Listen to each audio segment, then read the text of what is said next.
आदरणीय बंधुओं, माताओं व मेरी प्यारी बहनों, राधे राधे। आप सभी का हमारे इस YouTube चैनल जीवन की धारा पर बहुत बहुत स्वागत है। बंधुओं, आज हम इस वीडियो में भगवान सूर्यदेव व उनके भक्त सत्राजित की कथा सुनेंगे, जिसे सुनने सुनाने से सूर्यदेव की कृपा से रोग शोक का नाश होता है, अपार धन संपत्ति व ऐश्वर्य की प्राप्ति होती है। कथा सुनने के बाद यदि आप हमारे चैनल पर नए हैं तो कृपया हमारे चैनल को सब्सक्राइब करें, बेल आइकन को प्रेस करें ताकि हमारी वीडियो के नोटिफिकेशन सबसे पहले आप तक पहुंचे।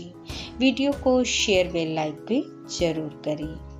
कथा के अनुसार ययाति के वंश में सत्राजित नामक एक राजा हुए।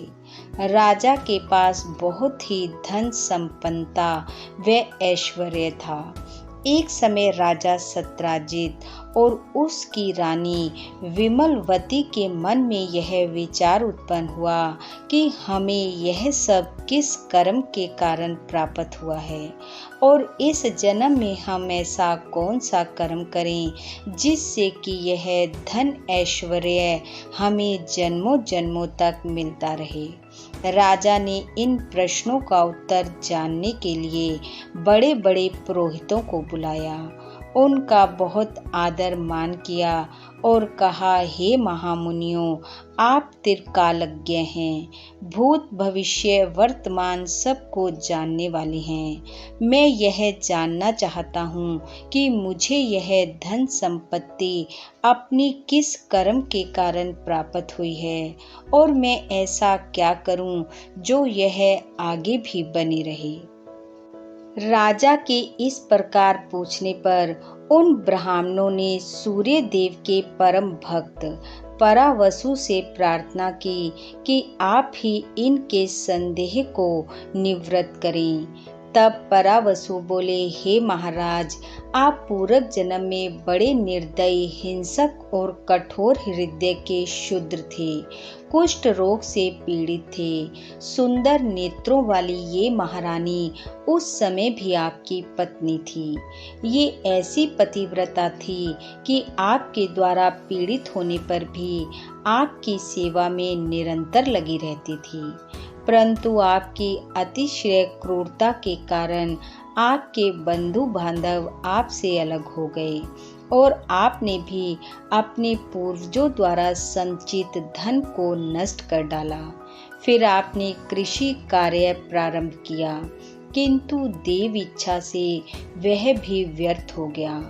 आप अत्यंत दीनहीन होकर दूसरों की सेवा द्वारा जीवन यापन करने लगे। आपने अपनी स्त्री को छोड़ने का बहुत प्रयास किया, किंतु उसने आपका साथ नहीं छोड़ा। इसके बाद आप दोनों कान्यकुब्ज देश में चले गए और भगवान सूर्य देव के मंदिर में सेवा करने लगे। वहां प्रतिदिन मंदिर का मार्जन, लेपन, जल छिड़कना आदि कार्य बड़े भक्ति भाव से करते थे। मंदिर में पुराण की कथा होती थी। आप दोनों ने उसका भक्ति पूर्वक श्रवण किया। कथा श्रवण करने के बाद आपकी पत्नी ने पिता से प्राप्त अंगूठी को कथा में चढ़ा दिया। आपके मन में दिन रात यही चिंता रहती थी कि यह मंदिर कैसे स्वच्छ रहे। आप दोनों बहुत दिनों तक वहां रहे। भगवान के सेवा रूपी योग कर्म में आपका मन निरंतर लगा रहता था। इस प्रकार आप दोनों निष्काम भाव से भगवान सूर्य की सेवा करते और जो कुछ मिलता उसी से अपना निर्वाह करते थे। एक समय अपनी विशाल सेना के साथ कुवलाशव नाम का एक राजा वहां आया। उसकी अपार संपत्ति और श्रेष्ठ रानी को देखकर आप दोनों की भी राजा रानी बनने की इच्छा हुई। कुछ ही समय में आपका देहांत हो गया। सूर्य देव की श्रद्धा भक्ति पूर्वक की गई सेवा तथा पुराण श्रवण के प्रभाव से आप राजा हुए और आपकी स्त्री रानी। एवं आप दोनों को जो असीम तेज प्राप्त हुआ है उसका भी कारण सुनिए। जब मंदिर में दीपक तेल तथा बत्ती के अभाव में बुझने लगता था, तब आप अपने भोजन के लिए रखे गए तेल से उसे पूरित करते थे और आपकी रानी अपनी साड़ी फाड़कर उससे बत्ती बनाकर जलाती थी।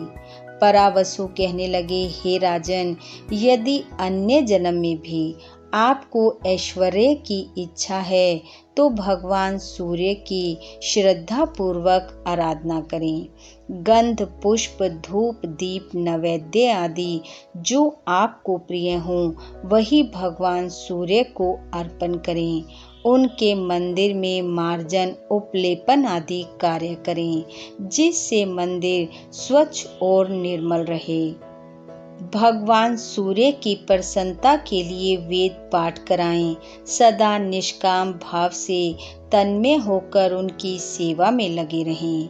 संतुष्ट होकर भगवान सूर्य अभीष्ट फल प्रदान करते हैं। राजा सत्राजित कहने लगा, भगवान, इंद्र तप की प्राप्ति या अम्र तत्व की प्राप्ति से जो आनंद होता है वह आनंद आपकी इस वाणी को सुनकर मुझे प्राप्त हुआ है।